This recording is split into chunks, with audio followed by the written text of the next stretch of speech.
County Fair.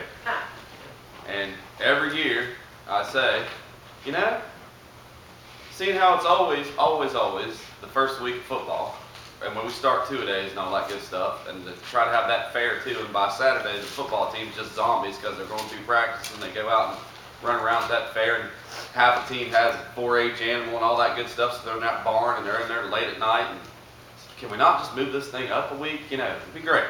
But my complaint's falling on deaf ears for a while now. So, but anyway, so needless to say, you know, when you start football and then that fair by Sunday, our whole family's just, because we don't just go to the fair. My family goes to the fair. Now this year I did wise up and start driving separately. So when it was time, when I felt like I'd put in my time, I'd go head home, you know. But that's why you got the dilly dumper. Yeah. Saying all that to say this, Allie's little basketball team had a little fundraiser where they had a dilly dunker out there. Well, they asked me to be on it. Okay, at 6 o'clock yesterday, prime time, you know, Saturday. And I agreed to it. And you know, there were football players I hadn't seen in years showing up at this thing. And then I was on it for an hour. Gail got on it for a half hour after me. And you know that they made more money in that hour and a half. And I said, Gail, what's that say about us? I had a kid pay $20 that got him 60 balls to throw. He gave him a $20 bill and stood there and threw all 60 of them. He said, and when I first got up there, a couple of the boys went somewhere. I don't know where they got it, but they got one of those mega bags of ice and came in behind me and dumped the ice in the water. So I thought they liked me, but I don't know. Guess not. But it is good to be here with you this morning. You know, it's probably for the best when I'm wore out and tired, because I always pray, you know, always say, you know, and pray, you know, I can't do this by myself, but this morning I know I can't. So we're definitely praying for God's help this morning. We are in Acts chapter 3 this morning. We're going to start with the first verse and read the first 10 this morning. Acts chapter 3, and we begin with the first verse of chapter 3. And it says this: Now Peter and John went up together to the temple at the hour of prayer, the 9th hour, and a certain man lame from his mother's womb was carried, whom they laid daily at the gate of the temple, which is called Beautiful, to ask alms from those who entered the temple. So you see, we have a man who was born lame, born crippled, and people would carry him to this gate. I always thought it was kind of, you know, maybe like an oxymoron here, that the gate of the temple is called Beautiful, and here lays this lame man begging for money. You know, he's laying at this gate. He's just asking for money from people who walks in, for people who are attending the temple, going to the temple. He's there asking money. You know, as the scripture just told us here, that he does this daily, every day of his life. People carry him down there, they lay him down at this gate, and he's there asking people for money as they walk in. You know. So verse 3 tells us, who seeing Peter and John about to go into the temple asked for alms. So he asked them for some money. And fixing his eyes on him with John, Peter said, Look at us. So he gave them his attention, expecting to receive something from them. Then Peter said, Silver and gold I do not have, but what I do have I give to you. Can anybody relate to the silver and gold I do not have? Silver and gold I do not have, but what I do have I give to you. In the name of Jesus Christ of Nazareth, rise up and walk. And he took him by the right hand and lifted him up. And immediately his feet and ankle bones received strength. So he, leaping up, stood and walked and entered the temple with them. We finally got to go to church. You know? I mean, he'd been laying at that gate asking for money for all these years, every day of his life. And then you know, Peter and John came by, and he was able to walk, so he walks in with them, walking, leaping, and praising God. And all the people saw him walking and praising God. Then they knew that it was he who sat begging alms at the beautiful gate of the temple. And they were filled with wonder and amazement at what had happened to him. May God add blessing add a blessing to the reading of His Word. When I think about this story and I think about this miracle, and I think, there are people out there in the body of Christ who I believe who have the gift of healing. That can pray for people, and I believe that God is still in the healing business. I believe that. God's the same yesterday, today, and forevermore. So He's still able. We know He's able to heal anyone of any type of physical affliction. Okay, I know that. I believe that. I believe that there have been some people who might have taken that to an extreme, maybe on TV, right? Trying to make a TV show out of things instead of just having a spiritual thing with it. But that's neither here nor there. But I know God's able to heal people physically. He's still able to do that, and we hear from time to time how He does that. But as I read this, I started thinking about spiritually speaking, there's a lot of crippled people in our world today. Yeah. Just spiritually speaking, I spent 4 days at that fair. Jesus whiz. There's a lot of spiritually crippled people, okay, that are out there, and this man at the gate. Now let me say this. I have to tell you this. I just thought of this. I have to share this with you guys. You all pretty much know. Most of you have met my mom and know that she's kind of quiet, reserved, good Christian lady. Okay, we know that. Except the wooden spoon. Well, except the wooden spoon she used to beat me with, but that's notwithstanding. Okay, but for some reason, I don't know why, but for some reason, my mom, for the last 2 years, has come to the Work County Fair and has gone to the mud bogs and has watched these trucks go through the mud, and she just loves it. I can't explain it. I would never have guessed it. The only time I've ever been to the mud bog is to make sure my mom's not riding on the back of one of the trucks. I can't explain it, but she just I guess when I started thinking about it, she grew up in a household. She had 4 brothers, and they all were car people. They still are car people, and so I guess that's where she gets it from. I don't know, but she just loves that thing. She'll go down there and watch, and she went down there yesterday, and I went down too, and it's kind of down over the hill, and the further down over the hill you get, the more you see people who, that's what I'm talking about here, that's what made me think of it. But I just thought I wanted to share with you guys the fact that, you think you know someone. I thought I knew my mom, and then last year, I found out I really didn't. She's a huge mud bog fan. So anyway, but you see people who are spiritually crippled, and this man was laying at the gate asking for money. Okay? He had a problem. He was crippled. He was asking for money.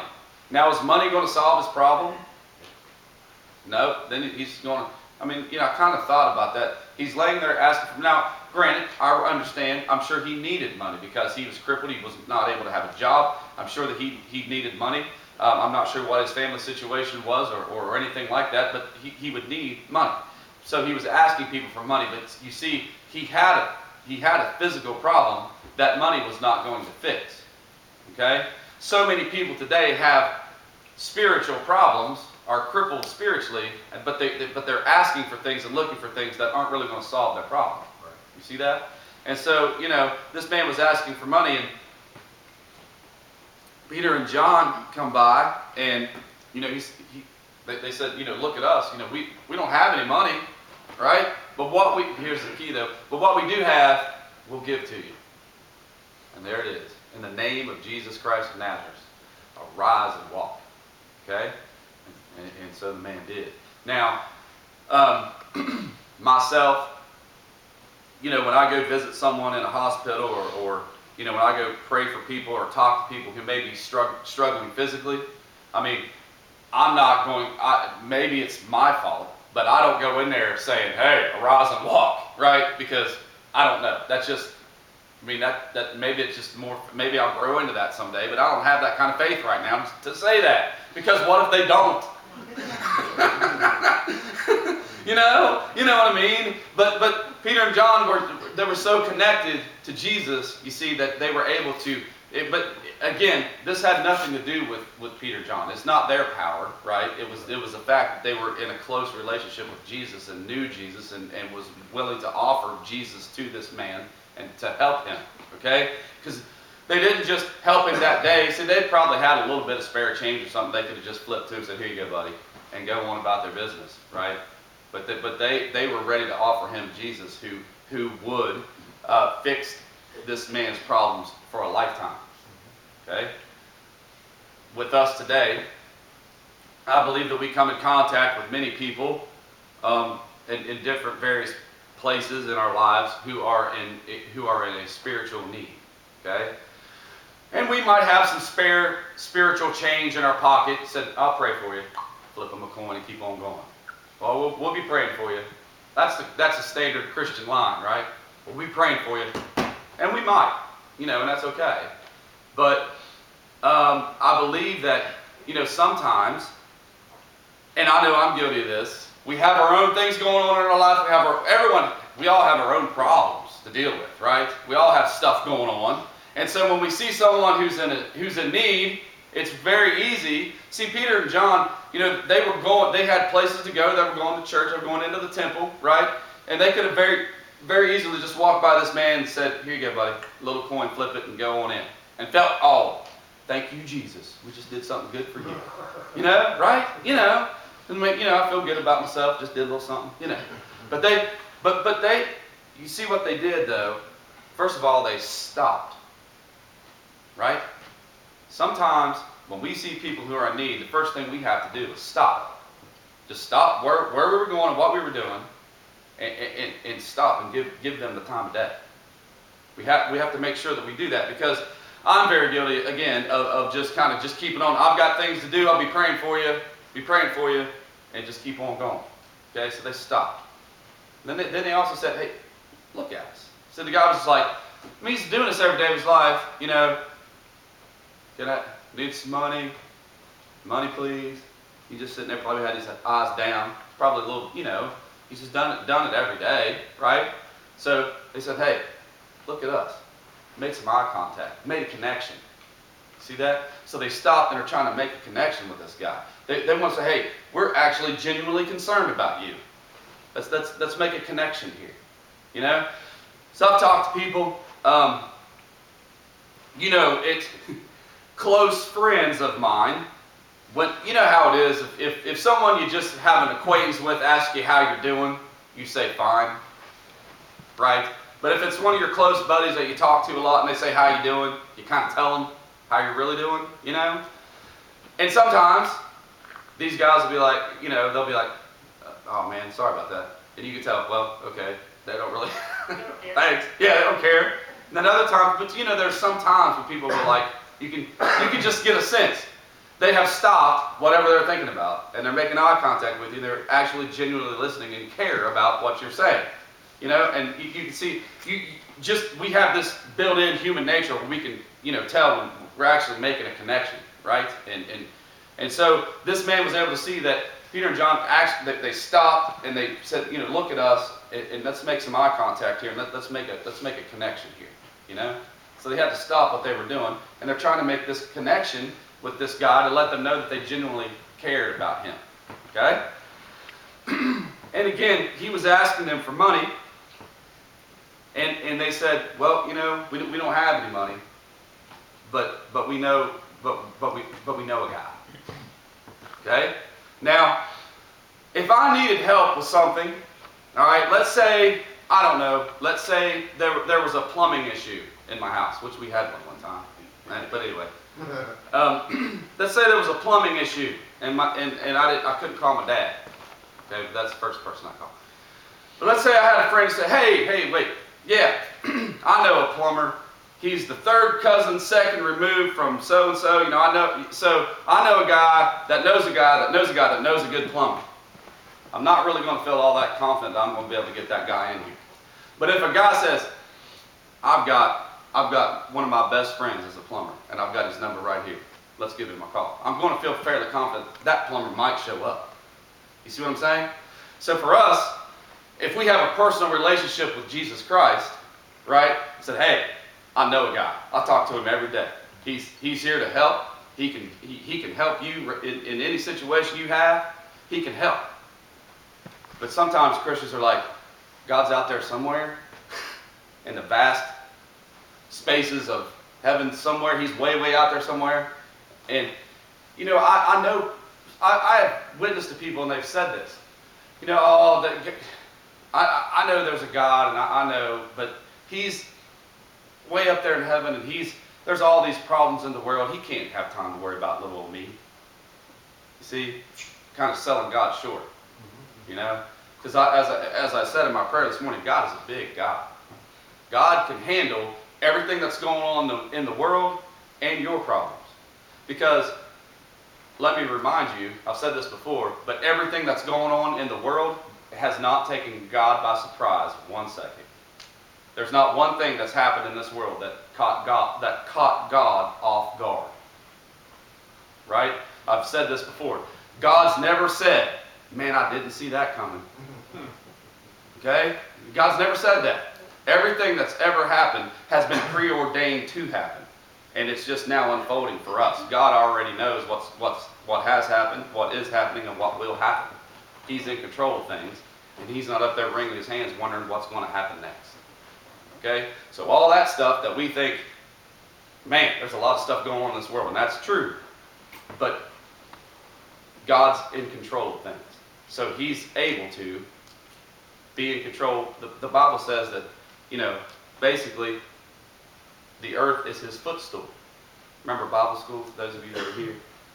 When I was sitting there in that chair and had my feet up, propped up on the little globe. You know? That's the world to God. Okay? It's his footstool. He just props his feet up on it. Take a rest. Here we go. Relax. Okay? Jesus, what's on TV? You know? Where's the remote, Jesus? And Jesus is like, I don't know. And he goes, zoop, and it comes in. Well, you talk about a remote finder. All right? But God's got this under control. So he's able, and so that's why he's able to be in control of the entire universe, the galaxy, and he's also able to know the numbers of the hairs of our head. Okay? And like I said, he's got a pretty good calculator. Because he's got to subtract some from some of us. Yes, sir. The Lord was never lost. You ain't never got to go find him. It's we that was lost. Yeah, that's right. Yeah. Jesus was born for a purpose. He knew it all the way through. You know, he knew what his end would be. And yet he never focused on himself. Okay? He was always helping others. And he said, I've always got to be about my Father's business. You know, he said that time and time again. All right? So, we know that, yes, God's a big God, he's out there, but we also know that there's the Holy Spirit that lives inside of us and we can make that connection with him and have that daily walk. And so it's hard for us to be an effective witness to others if we don't have a personal relationship ourselves. Okay? See, Peter and John, they had a close personal relationship with Jesus. And in fact, they were bold with it, and they weren't afraid. They were ready and willing and wanting to offer Jesus to this man who was in need. Okay? Because they knew that the needs this man had was bigger than what they could fix. Know any situations like that? Where the problems are bigger than we can fix? Right? You know? There are so many of those issues. And those are the ones that'll just tear you up inside if you let it. When you can't fix the problems, there's problems, you've tried to fix it, and you can't. It's time to turn that over to Jesus. Right?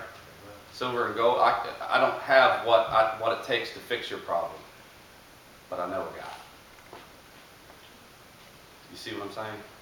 So this morning, sitting under the sound of my voice and the voice who's making the noise, all right, there's problems that we have in our lives that we can't fix ourselves. It's bigger than us. It's out of our hands, out of our control. We can't fix these problems, but there's one who can. See, I don't know what you're dealing with in your life. I don't know what you're going through. I don't know on a day-to-day basis the problems that each individual faces, but I know Jesus. I know this Jesus Christ of Nazareth. I know him. And I know that he cares for me and he cares for you. And there are times when we go through things and you know, sometimes those things are there for our benefit. Struggles and trials and things. You know, it's kind of like a parent with a kid. You know, I'm not going to try to keep Luke from having a little bit of difficulty in his life. In fact, he's going to be a better man someday if he has some failures when he's a kid. You know, some of these, what the school says, I don't know what, but they're helicopter parents. You've heard that? Like the helicopter, and they're flying right over their kid, and they're diving in anytime the kid might have any kind of trouble, trying to point fingers, teacher, principal, school system, America. It's not little Johnny, right? Because they don't want little Johnny to ever experience what it means to fail. I heard a college coach say this one time, and I've used it before. It's true. He says, used to be, you know, parents would focus on trying to get their kid prepared for the road of life. Says anymore, it seems like parents try to prepare the road of life for their kid. They try to fix all the problems, that, you know, and like trying to make sure little Johnny just has a smooth sail. You know, and I don't think that's the best approach. You know, sometimes we have to fail to grow. You know, sometimes we have to go through hard times to grow. And I believe that our Heavenly Father sees it that way too. And so just because we're going through something and just because we're struggling with something doesn't mean that, you know, God's going to swoop right in and fix it right now, fix it immediately. But I know one thing, if he doesn't fix it immediately, he's going to keep us through and sustain us to the end of it. We'll be better off coming out the other side. Okay? I believe that. It's on my heart this morning. So whatever the problems that we have, we take those to Jesus. See, at least this guy knew enough to get to the temple. This crippled guy, you know, he had people carry him to the temple every day. At least he didn't have him carry him down to the local bar and sit outside the door and ask for money. Might have got the same amount, or maybe more, probably. Dad said the hardest part about being a preacher is dealing with Christians. And sometimes we as Christians, we can have this, just because we're saved and sanctified and on our way to heaven doesn't mean we still don't have some issues, right? I mean, we all do, we're not, and that's, and I shared this with someone the other day. I was talking to him about, about God and about Jesus and, going to church and getting fixing your life and stuff, and they were pointing those things out. Well, I know so-and-so and so-and-so and so-and-so and so-and-so, and I was like, yeah, well, here's the thing. I know so-and-so and so-and-so and so-and-so too. And I know me, and I know you, and there's none of us that's going to be good enough to get into heaven on our own. So at least so-and-so, so-and-so, and so-and-so is smart enough to figure that out and get into church and, and give their lives to God and let them try to fix them as they go. So you're trying to do this on your own, it's not going to work out. Because none of us can be good enough. We know that, okay? So, anyway, this man, he was at the temple gate, right? He was at the temple gate. At least he was there. He was trying to, he would at least put himself in a position to where people were going in to worship God. That was going to be passing him every day, okay? At least he put himself in that position. And he finally ran into two folks that were on fire for Christ and had that fire burning inside them and was willing to share that with others. Okay?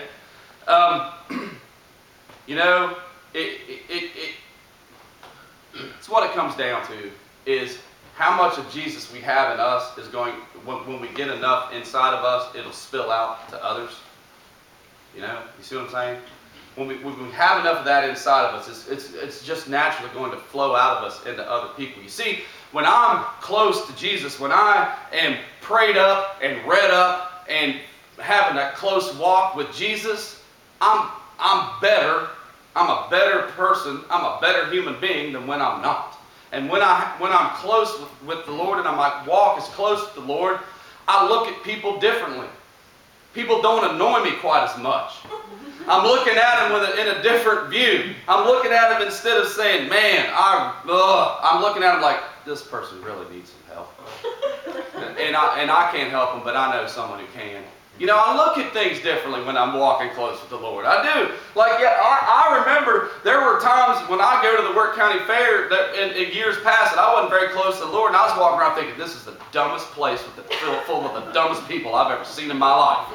And I don't want to talk to anybody. I don't want to be here. I want to do what I got to do. I want to get home. And I was grumpy, and I was miserable, and I made Gail miserable, and I made the kids miserable, and it was bad.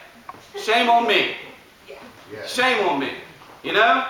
And to God's credit, to God be the glory, for the last couple years, and this one especially, I was down there talking to people, shaking hands, just, you know, how you doing? I mean, I could run for mayor. You know? I mean, I wouldn't win. Obviously, the dunking booth proved that. But, but I was, you know, I had a different mindset, right? And I'll even tell you this. Here you go. They always end the fair with fireworks, right? At the last night of the fair, they turn the lights off, all the little things, they shoot fireworks off, and I know, time to go home. All right. But last night, I mean, we did though. We had a great week as a family. Last night, fireworks, had some chairs sitting there. Some of Gail's family was there, got a little full. Gail's sitting on my lap. I got Luke leaning over here, got Allie over here. I mean, that's way different than a couple years ago. Because a couple years ago, I was standing in the back going, how long is this thing going? Right? You know, so when I'm close to God, I'm better. I'm a better person, and it flows out of me to other people, and it makes my life better. Okay? You know? And I'm more willing and able to witness to people. I didn't go down to the fair with my Bible and preach to people. I didn't do that, because that's not going to help people. But I'm talking to people, and I'm saying, you know, what's going on with you? And I did what I knew I was going to preach this, so I figured I better live it. So I stopped, okay? I stopped, and I listened to people, and I looked them in the eye, and I heard what they had to say, and I gave them, I tried to listen for advice that I don't have any good advice in me, but God sometimes puts that stuff in me, and I'm able to talk to people, and I'm just, man, if there's anything I can do, you know my number, give me a call, I'll help you, you know, that kind of thing. I was able to do that more than once, you know, and I felt great, because I'm letting God work through me, you know, instead of worrying about me, and how tired I am, and how miserable I am, I started focusing on Him, you know, and that changed everything, okay, that changed the whole outlook of everything, all right, and again, even made the family better. Right? You know? Alright? So, as we go through this life, as we're walking through, the closer we are to God, the better off we're going to be. And I know this, in closing, I know this. Whenever we face problems of our own, He's the answer. And the closer we are to Him, the easier it is to get the answer. Okay? If I'm way out here in left field somewhere, and that's the problem with America today. We are so far away from God until tragedy strikes, and then we're going to try to run back and pray and all this stuff, and then we're good, and then whoop, we get way out here again, and then tragedy strikes, and then back we come. You know, that's just kind of how we do. If that's how we're doing individually, then we're never really going to grow or get any better. We're just always going to be stuck in the same spot. Okay? But also, so for me personally, Jesus is the answer. But for all my friends and family and relatives and anybody I come in contact with that has a problem, guess what? Jesus is the answer. He's the answer. I don't have anything within me. We don't have anything within us that's going to help those situations that are too big for us to fix. But God can, and Jesus will. Amen? So let's remember that when we're going through life, when we're going through things, and we're going through troubles, and maybe we find ourselves sitting at the gate of the temple. Say, man, I need some help. Can someone help me? I need some help. I wonder how many times that guy said that in his life. Can I have some money? I need some help. Someone help me? Time and time and time again. And how many people just passed into that temple, and at first some just ignored him. Others might have flipped him a coin here or there. But Peter and John stopped, made contact, and introduced him to Jesus. And then, once they did that, he's in the temple, and they're in there like, what? That's that guy that was crippled the whole time. Look at it. Look. What a witness. You see, when we run into broken people and we introduce them to Jesus and Jesus fixes them, that'll fill churches up. Amen. God bless you.